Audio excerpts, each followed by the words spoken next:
Kelly with Holistically Rooted. Today we are making elderberry syrup. This is one of the first things that I made on my journey toward a crunchy, holistic lifestyle almost a decade ago. A friend gave me a jar one fall, winter, right around, October, November, in that cold season time of the year, and we loved it. I began reading up on the benefits of all the ingredients, and my family was hooked. We have seen such incredible health benefits through taking this as a preventative, taking this as we were fighting different things, and we are just completely elderberry syrup lovers. I now grow several trees out and have been able to harvest several quarts of berries myself this year and hope to have lots more next year. Today's elderberry syrup is actually from dried berries. So I have my elderberries. It's going to include elderberries, rose hips, astragalus, cloves, which I need to get a little more cloves, and cinnamon for the herbs. I use so many of these are actually old honey jars.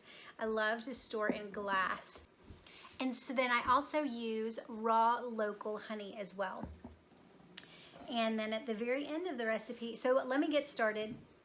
So what we're going to do is I'm going to pour the elderberries, rose hips, astragalus, clove, and cinnamon in with about 10 cups of water, 8 to 10 cups of water. This is a large recipe. You can half it if you'd like. I can put the full recipe as well as the half version in the description of this video. And I also have a website, a blog, where I give directions as well that I will share in the description. But I am going to simmer that on my stove for about an hour. Then I will turn it off and actually let it steep even longer. So some people skip that step, and once they simmer it, then they will strain out the berries, and that's fine, but I find that it's just a lot more potent and really draws out the beneficial properties when I let it steep several more hours.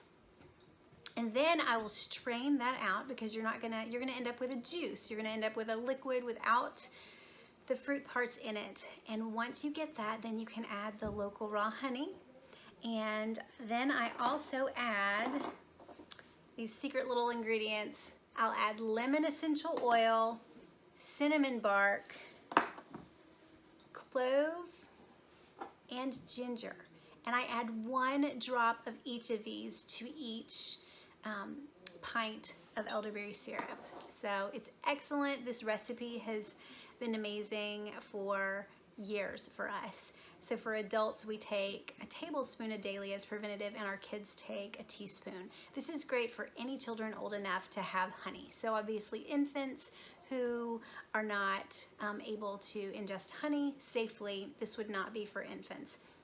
I am not able to treat, prescribe, or diagnose, so I do say do your own research. This is what has worked for my family, and I also encourage you to look up the incredible benefits of elderberries. Look up each ingredient. You will be amazed. We all know that rose hips are a huge source of vitamin C.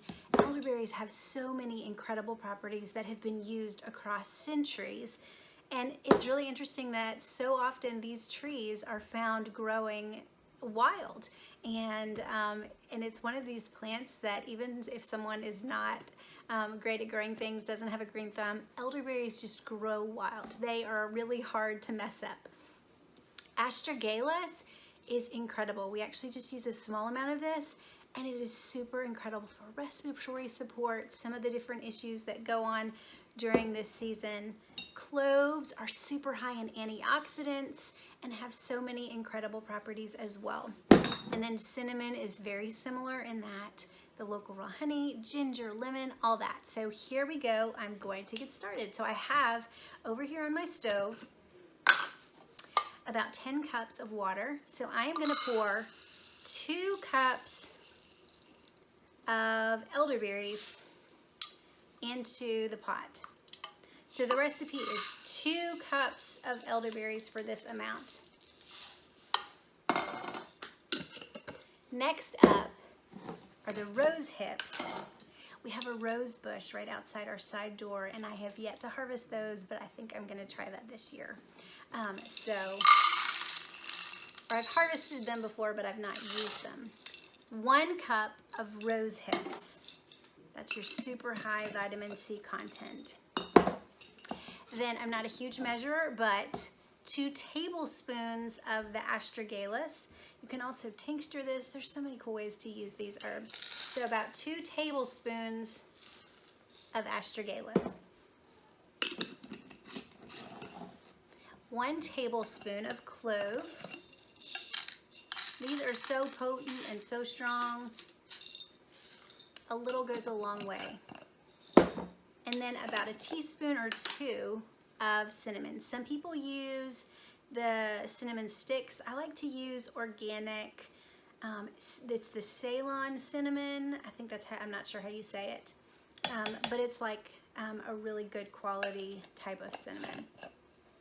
So that's all my dry ingredients that are going to steep on the stove. I'm going to simmer them right now, and then they will steep. So simmer for 1 hour, and then if you have the time, allow it to steep on the stove for several hours before you strain it.